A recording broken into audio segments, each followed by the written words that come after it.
श्री कृष्ण गोविंद हरे मुरारी, हे नाथ नारायण वासुदेवा, हे नाथ नारायण वासुदेवा, हे नाथ नारायण वासुदेवा। नमस्ते सदा वत्सले मातृभूमे। आज हम लोग चर्चा करने जा रहे हैं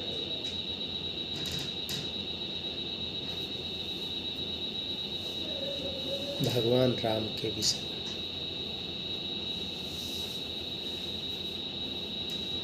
न भीतो न वर्णादस्मि केवलम दूषितो यशा। मैं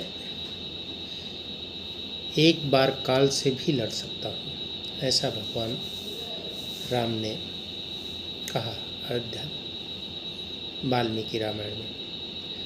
परंतु मैं लोकापवाद से बहुत डरता हूँ और उनके जीवन में शायद बहुत कठिन कठिन अवसरों पर उन्होंने अपने को मर्यादाओं में बांधे हुए आगे बढ़ते चले। अंत समय में आप सबको मालूम भी होगा कि एक धोबी के द्वारा एक अपयस लगाया गया, परंतु उसके पहले माता सीता का भी इच्छा थी कि मुझे कुछ दिन मैं वन में रहना चाहती हूँ, और उसी समय भगवान ने निर्णय किया, जनता का निर्णय आया और जनता के निर्णय को ध्यान में रखते हुए भगवान ने लक्ष्मण के साथ गंगा पार को छोड़ दिया वाल्मीकि आश्रम में। वहाँ रह कर के ही उन्होंने अपने दोनों पुत्रों को जन्म दिया। लव और कुश ब्रह्मवेत्ता वाल्मीकि के द्वारा शिक्षित और दीक्षित हुए। कहने का मतलब कि उस समय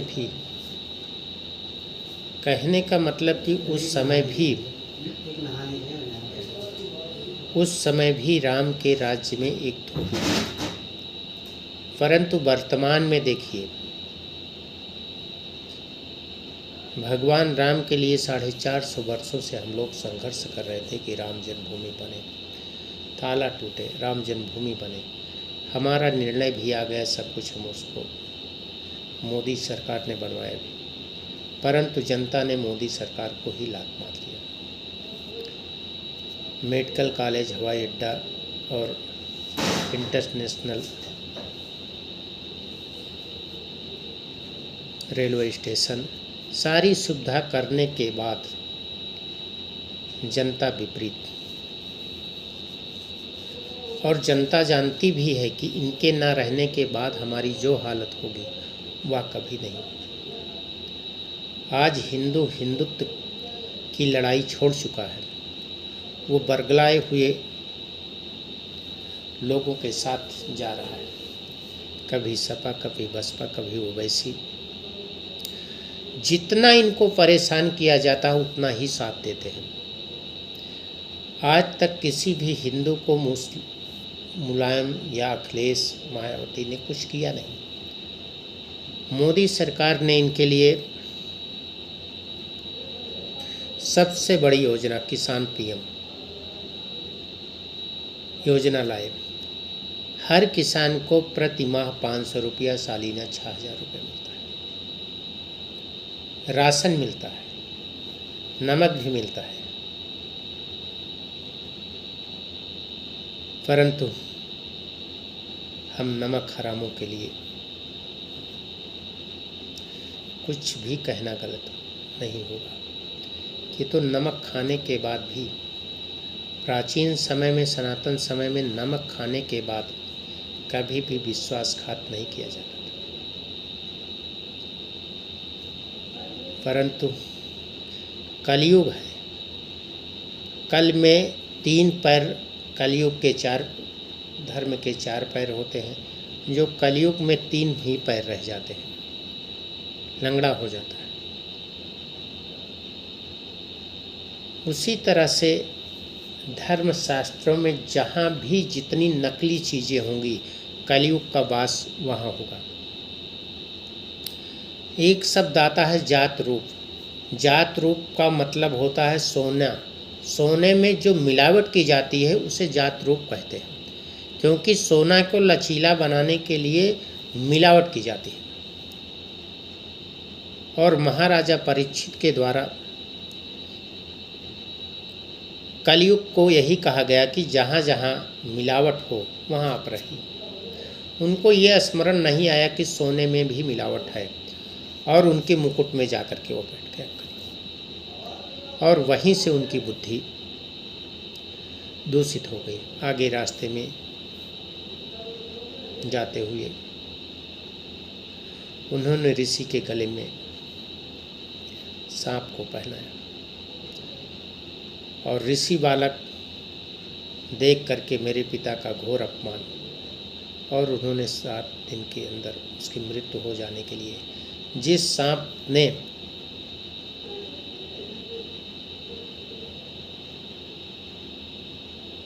जिसने मेरे पिता के गले में सांप को डाला है, वही सांप की प्रजाति उनको 7 दिन के अंदर डस ले। ऐसा उस बालक ने श्राप दे दिया। जब ऋषि ध्यान मग्न अवस्था से उठे और सुने तो उन्होंने पुत्र को बहुत समझाया और डांटा, परंतु ब्रह्म वाणी होने को तुलसी बाबा ने लिखा है कि मृथा न होई देव ऋषि पाणी। और वह बालक देव स्वरूप था, इसलिए जो ऋषि बालक ने कह दिया वो सत्य रूप से अवतरित हुआ। ऋषियों ने बहुत सहयोग किया, परंतु ब्रह्म वाक्य जनार्दना ब्रह्म का वाक्य था। और 7वें दिन कथा भागवत सुनने के बाद भी तक्षक नाग फूल में बैठ करके महाराजा परीक्षित का डसने के लिए आ गए और डस के गए। महाराजा परीक्षित की मृत्यु हुई और काल अपने मनमानी तरीके से विचरण करने लगा। वही स्थित है, न न्याय न सम्मान, सब चीज़ें धीरे धीरे ध्वस्त होती चली जा रही है। आज किसी गरीब आदमी के लिए देखिए न्याय नहीं मिल सकता, लेकिन बड़े आदमी के लिए कुतर्क के द्वारा न्याय। अगर एक सामान्य आदमी 2000 रुपये की चोरी किया है तो उसको सज़ा होगी, लेकिन आज देश में ये स्थितियां हैं कि अगर वही कोई बड़ा आदमी शासन सत्ता वाला 10,000 करोड़ अरब 2 अरब खरब असंख्य की चोरी कर लिया है, परंतु वह चोरी नहीं मानी जाती है, वो सीना चोरी करता है और न्यायालय में ससम्मान कुछ पैसे बांट करके ससम्मान बरी हो जाता है।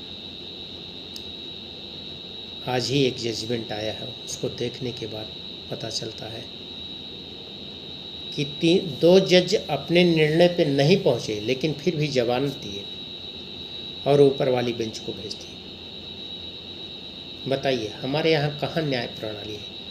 हमारे यहाँ दर्शन शास्त्र है, न्याय शास्त्र है। हम ना तो उसको अध्ययन करते हैं, ना तो पढ़ते हैं, ना लिखते हैं, परंतु हम देश को धर्म को मिटाने पे तुले हुए हैं। आज हिंदू अपने को ठगा हुआ महसूस कर रहा है, और उसका मूल कारण है कि हम अपने पूर्वजों को, अपने महापुरुषों को, अपने शास्त्रों का ना तो सम्मान करते हैं, ना महापुरुषों को पढ़ते हैं और ना शास्त्रों का अध्ययन करते हैं। हम धर्महीन होते चले जा रहे हैं और यह स्थिति बहुत दिन तक नहीं चलेगी यदि अभी भी नहीं सुधरे, क्योंकि हम देश के चारों दिशाओं में बॉर्डर एरिया पर हम सिकुड़ते चले जा रहे हैं। कुछ सीटों पर मुस्लिम सांसद के अलावा कोई सांसद जीत नहीं सकता है, इसलिए वहाँ हम अल्पसंख्यक हैं, वहाँ से हम भगाए जा रहे हैं। कुछ इलाके देश में तो ऐसे हैं कि जहाँ मलेच्छों के घर में रिश्तेदार आते हैं सोने के लिए, हमारे हिंदुओं के घर में किया जाता है। ऐसी स्थितियां हैं और वो रात भर सोने के बहाने घर में पापाचार व्यभिचार करते हैं। परंतु हमारे हिंदुओं को ऐसा दूरदृष्टि, इनकी आंख अंधी हो गई है कि इनको दिखाई नहीं देता। फिर भी हिंदू हिंदू के लिए ही खतरनाक बना बैठा है। आज ममता वोट खरीद करके जीत रही है, हिंदुओं को विनष्ट करके जीत रही, फिर भी हिंदू उनके साथ। इसलिए अभी भी हम लोगों के पास समय है, हम कुछ करें राष्ट्र के लिए, धर्म के लिए। प्रतिदिन 10 मिनट से आधा घंटा का समय धर्म के चिंतन और राष्ट्र के कल्याण हेतु कार्य करें तो हमारा कार्य हो सकता है। अभी भी हम सुरक्षित रह सकते हैं, आने वाली पीढ़ियाँ सुरक्षित रह सकती हैं। जय श्री राम।